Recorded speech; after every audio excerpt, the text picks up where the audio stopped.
Bismillahirrahmanirrahim. Assalamualaikum warahmatullahi wabarakatuh. Bismillah, alhamdulillah, wassalatu wassalamu ala rasulillah. Berjumpa kembali, mudah-mudahan kita semuanya selalu berada di dalam rahmatnya Allah.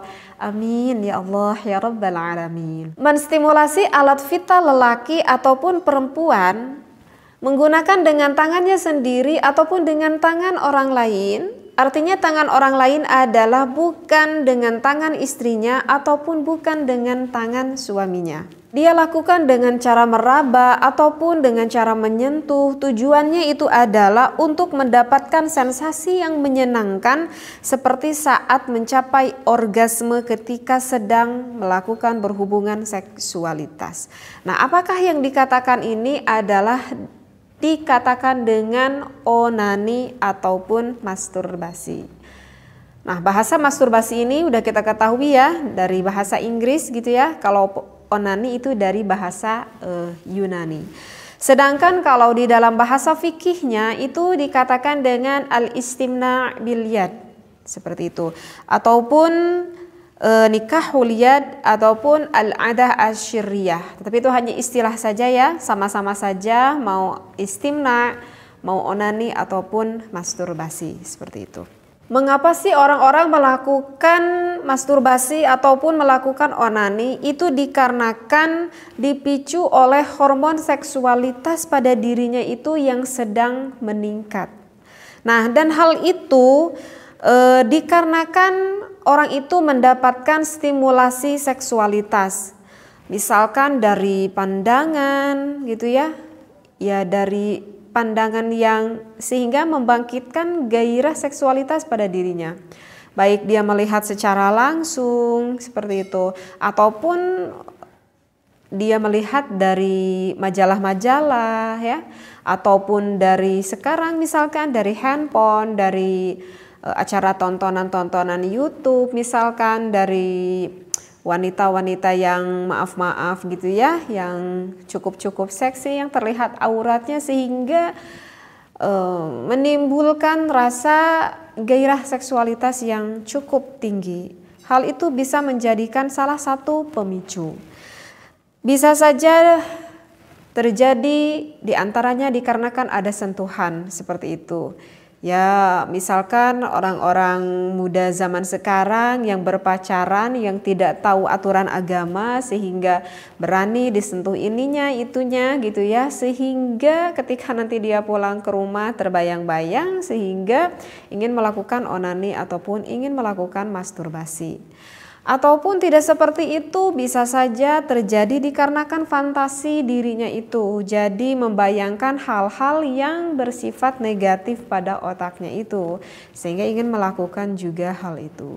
Dan yang terakhir bisa saja terjadi itu dikarenakan ada pengalaman sebelumnya. Artinya adalah pengalaman sebelumnya orang ini pernah nih melakukan masturbasi ataupun melakukan onani sehingga dia merasa mendapatkan kepuasan, dia merasa mendapatkan kenikmatan ketika dia melakukan hal itu sehingga ada timbul kecanduan pengen ngulang dan ngulang lagi seperti itu. Nah, itu adalah salah satu hal yang dapat memicu akan semakin tingginya hormon seksualitas pada orang tersebut. Seperti itu ya. Nah, untuk selanjutnya, apakah orang melakukan masturbasi ataupun melakukan onani itu bisa termasuk salah satu cara untuk melampiaskan sensual? Maka jawabnya itu adalah bukan salah satu cara untuk melampiaskan sensual ya. Karena apa? Karena orang itu sebetulnya tidak akan mendapatkan seksualitas seperti itu. Jadi jangan berpikir kalau ini adalah cara pintas ataupun cara yang terbaik. Tidak seperti itu. Nah, untuk selanjutnya sekarang, apakah orang yang melakukan onani ataupun orang yang melakukan masturbasi itu akan mendapatkan negatif gak? Ataupun akan mendapatkan kemadorotan gak ketika orang itu melakukan onani? Ya, jawabnya itu adalah jelas akan mendapatkan kemadorotan ataupun ada sisi negatif ketika orang tersebut melakukan onani ataupun masturbasi. Kenapa orang itu akan mendapatkan kemadorotan ataupun sisi negatifnya? Itu dikarenakan para jumhur ulama menetapkan bahwa hukum onani itu adalah diharamkan. Artinya adalah berdosa jika orang tersebut melakukan onani ataupun masturbasi. Nah, ini menurut pendapat jumhur ulama yang berdasarkan karena ada hadis Rasulullah Sallallahu Alaihi Wasallam yang bersabda, la'anallahu man nakahayadah. Kata Rasulullah, terlaknatlah orang yang berjima ataupun yang melakukan onani ataupun yang melakukan masturbasi, seperti itu. Jadi kan ini udah jelas sekali dari hadis barusan dikatakan terlaknatlah kata Rasulullah. Nah, kata terlaknatlah itu ini menunjukkan bahwa menurut jumhur ulama itu adalah hukumnya diharamkan. Nah, setiap apa yang diharamkan oleh Allah tentu itu tidak akan mendapatkan kemaslahatan ya. Setiap perkara yang diharamkan itu tentu akan lebih condong mendapatkan kemadaratan, bukanlah suatu kemaslahatan ya. Jadi ini harus dicamkan wahai para pemuda ataupun para pemudi ya yang belum mempunyai pasangan seperti itu. Jadi segeralah untuk menikah. Nah, kemudian apa yang dikatakan, apa sih segi negatifnya nih ketika orang tersebut melakukan onani ataupun melakukan masturbasi. Nah, ketika orang tersebut sudah kecanduan nih, misalkan udah sampai kecanduan, artinya udah terbiasa melakukan hal seperti itu, maka orang itu nanti akan mendapatkan kekebalan, membuat kebal artinya, dan akan menurun sensitivitasnya. Jadi sensitivitas terhadap rangsangan seksualitas misalkan nanti suaminya ataupun istrinya itu akan menurun. Kenapa? Karena udah terbiasa dirinya itu merangsang seksualitasnya itu dengan dirinya itu sendiri. Ya, nah itu adalah yang termasuk salah satu dampak negatifnya. Jadi kalau orang yang udah biasa melakukan hal seperti itu, gitu ya, jadi dia udah melakukan fantasi-fantasi dengan otaknya, dengan bayangan-bayangan yang jorok ada pada dirinya ataupun melihat tontonan-tontonan sehingga sampai inzal, sampai keluar. Kalau udah terus-terusan dia melakukan hal seperti itu, dikhawatirkan orang ini nanti kalau misalkan menikah gitu ya. Kalau misalkan lelaki nih yang melakukan hal itu, nanti ketika dia menikah udah punya pasangan hidup, udah punya istri, nanti ketika sang istri misalkan meraba suaminya gitu ya, merayu suaminya, sehingga di daerah dirinya itu ketika udah disenangkan oleh istrinya itu, dia itu tidak terlalu mendapatkan rangsangan ataupun kesenangan ketika berhubungan intim dengan sang istrinya, seperti itu. Kenapa? Karena dia itu udah biasa melakukan hal itu dengan dirinya sendiri. Sehingga kan itu bisa menjadikan dampak yang kasihan nih nanti kepada istrinya. Nanti tentulah istrinya juga tidak akan terlalu mendapatkan kenikmatan ketika berhubungan intim. Nanti bisa saja seorang suami itu sehingga menjadi malas berhubungan intim dengan sang istri. Misalkan karena sang suaminya maaf dari dulunya udah terbiasa melihat film blue dan dia merasa lebih senang menyenangkan dirinya sendiri dengan melihat tontonan itu sehingga tidak mau mendekati istrinya untuk membahagiakan istrinya. Dia tuh merasa lebih puas ketika saya itu misalkan melihat film blue misalkan sehingga bahkan bisa sampai inzal. Dan saya tuh sudah sering sekali mendengar ada beberapa kasus hal seperti itu. Jadi suaminya yang gak terlalu menyenangkan istrinya, tahu-taunya istrinya mengetahui bahwa suaminya itu menyenangkan dirinya dengan dirinya sendiri. Artinya melakukan masturbasi ataupun melakukan onani. Itu kan sangat kasihan sekali bagi pasangan hidupnya ataupun bagi istrinya ataupun yang dilakukan oleh istrinya nanti kasihan terhadap suaminya, seperti itu ya. Nah, itu adalah salah satu dampak negatif jika orang tersebut sering melakukan onani ataupun masturbasi, seperti itu ya. Jadi jelas di sini ya dikatakan bahwa hukumnya itu adalah diharamkan menurut jumhurul ulama. Nah, menurut madhab siapa saja yang mengatakan haram di dalam kitab As-Sawi ala Syarhi Tafsir Al-Jalalain, bahwa yang menghukumi haram itu diantaranya adalah Imam Malik, kemudian Imam Syafi'i, dan juga Imam Abu Hanifah.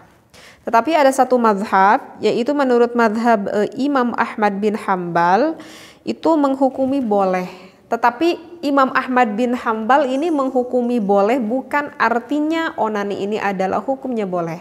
Nah, kalau menurut mazhab Imam bin Hambal itu hukumnya adalah dibolehkan.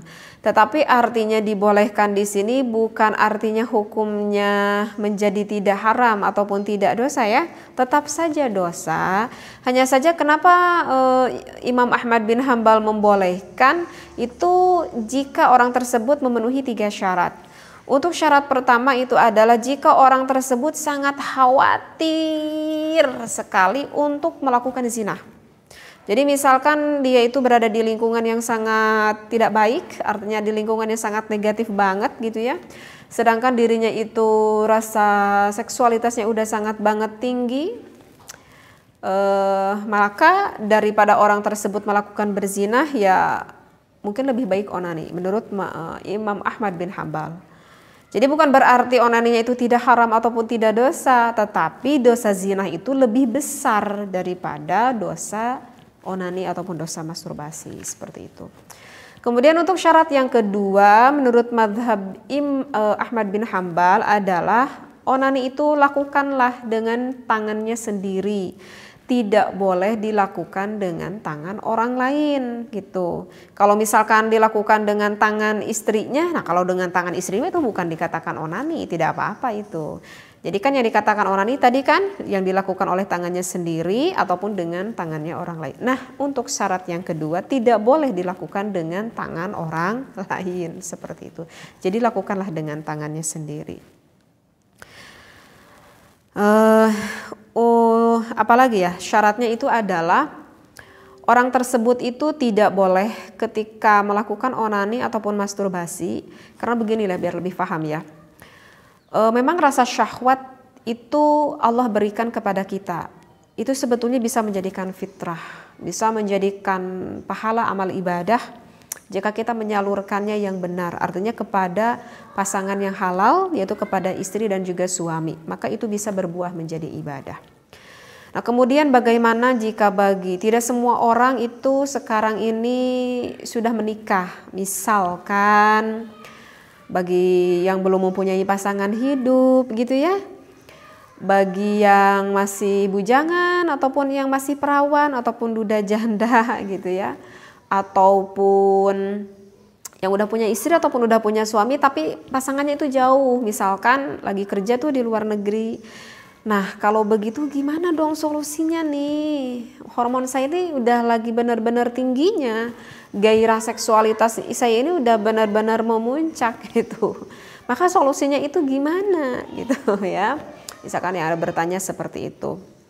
Maka kata Rasulullah, jika rasa syahwatmu itu sedang tinggi, maka lakukanlah berpuasa. Kenapa? Karena berpuasa itu merupakan perisai bagi diri kamu untuk menekan rasa syahwatmu itu. Jadi solusinya adalah perbanyaklah untuk berpuasa bagi orang-orang yang tidak mempunyai pasangan hidup. Itu yang disampaikan oleh Rasulullah. Karena ketika kita melakukan berpuasa, kan kita menyedikitkan makan tuh. Artinya kalau kita menyedikitkan makan, maka akan lebih menekan rasa syahwat itu. Dan bukan hanya sebatas puasa secara zahir ya, artinya tidak hanya sebatas mengurangi makan minum saja, tetapi lakukanlah berpuasa secara batiniyah. Dan memang rasa syahwat itu ada yang keluar secara alami dan ada yang tidak alami. Kalau misalkan rasa syahwat itu yang keluar secara alami, artinya ya rasa syahwat itu yang memang timbul dengan sendirinya gitu. Jadi kalau misalkan rasa syahwat itu yang timbul dengan sendirinya, maka itu sebetulnya tidak terlalu sulit untuk menjauhkannya rasa syahwat di dalam diri kita. Yaitu diantaranya seperti berpuasa, ataupun kita sedang tidak berpuasa, rasa itu ada, maka cobalah untuk berwudu, kemudian ambil Al-Quran, kemudian bacalah Al-Quran. Insya Allah nanti pikiran kita tuh akan fokusnya kemana? Akan fokusnya ke Al-Quran, seperti itu. Ataupun kita lakukan sholat sunat mutlak misalkan, aduh saya mah males untuk lakukan ibadah, untuk berpuasa, untuk ngaji Quran, ataupun untuk memperbanyak memperbanyak sholat, saya itu males misalkan, maka lakukanlah dengan hal positif lainnya gitu ya. Karena kan ketika kita menyalurkan hal seksualitas itu kan kita sedang menyalurkan energi. Coba kita salurkan rasa energi itu kepada hal-hal yang positif. Misalkan kita perbanyak olahraga, ada rasa itu datang, ujug-ujug datang nih kepada diri kita, aduh ini udah gak bener nih, udah kita langsung pakai sepatu keluar rumah, lari gitu. Maka dengan sendirinya itu akan mudah, hal itu akan mudah hilang seperti itu. Atau lagi males lari, kita punya peliharaan, kita misalkan apa kek gitu ya, ataupun kita bermain apa kek gitu, kita lampiaskan energi itu, dialihkan terhadap hal yang positif, maka itu tidak akan sulit jika rasa syahwatnya itu yang datang secara alami. Nah, yang sulit itu adalah rasa syahwat yang sengaja kita buat, artinya yang gak alami. Kenapa? Karena rasa syahwat itu sengaja kita undang. Ini yang sulit, yang sengaja kita undang. Kenapa sulit untuk mencegahnya? Ya karena udah diundang sama kita, jadi mau ngusirnya juga susah lah. Kok ya udah diundang sama kita. Misalkan ya apa, kita undang sengaja pikiran kita karena kita udah melihat hal-hal yang negatif, misalkan di tontonan, sehingga terbayang-bayang gitu ya, sehingga meningkatkan rasa syahwatnya. Ya wajar kalau sulit, ya toh dibuat oleh dirinya sendiri seperti itu. Nah, itu adalah salah satu solusi deh untuk orang yang biasa onani ataupun masturbasi. Coba lakukan, alihkan dengan hal-hal yang positif. Dan jika, maaf ya tadi agak saya sedikit mengkol ke sini, tadi saya menyambung lagi ke menurut mazhab Ahmad bin Hambal, ketika orang tersebut daripada takut terjerumus melakukan perzinahan, maka lakukanlah onani tersebut. Yang pertama, gak boleh dibayang-bayang, gak boleh dipikir-pikir dengan imajinasi yang semakin membangkitkan gairah, nggak boleh ya. Kemudian jangan dilakukan di tempat yang nyaman, karena kalau dilakukan tempat yang nyaman nanti orang itu akan merasa terbayang-bayang akan kenyamanannya itu, dan nanti orang tersebut akan semakin terbiasa. Dan yang ketiga adalah buanglah maaf ya, spermanya itu dibuanglah seperti kalian sedang membuang kotoran. Artinya kalau kita membuang pipis gitu ya, kan gak kebayang apa-apa, ya kita buang aja gitu. Tanpa kita ingat-ingat, kita buang aja. Jadi jangan lakukan di tempat yang nyaman, misalkan ya di kamar mandi lah kita lakukan, dan sesegera mungkin kita keluarkan seperti kita mengeluarkan kotoran. Mudah-mudahan Allah meraksa kita ya. Maaf bagi para suami istri yang mempunyai permasalahan, jika ada suaminya ataupun istrinya yang mengalami udah punya pasangan kok masih tetap suka melakukan onani ataupun masturbasi, menurut saya itu harus segera mungkin untuk datang ke dokter yang mengerti ataupun yang memahami di dalam masalah seksualitas. Nanti dokter itu akan lebih paham bagaimana solusinya. Karena saya merasa sangat kasihan sekali terhadap pasangan yang sebelahnya, dan jangan sampai kalian terjerumus untuk melakukan yang haram terus-menerus, sedangkan ada yang halal di samping Anda. Kenapa saya katakan ini? Karena saya agak sering mendengar kasus hal seperti ini, yang melakukan masturbasi ataupun onani sedangkan dirinya itu sudah punya pasangan hidup yang halal yang bisa menjadikan ibadah. Maaf sekali ya, pembahasan yang saya sampaikan kali ini cukup panjang juga. Mudah-mudahan bisa difahami dan kita mendapatkan syafaat dari Allah dan juga Rasulullah Shallallahu Alaihi Wasallam. Wabillahi taufiq wal hidayah. Wassalamualaikum warahmatullahi wabarakatuh.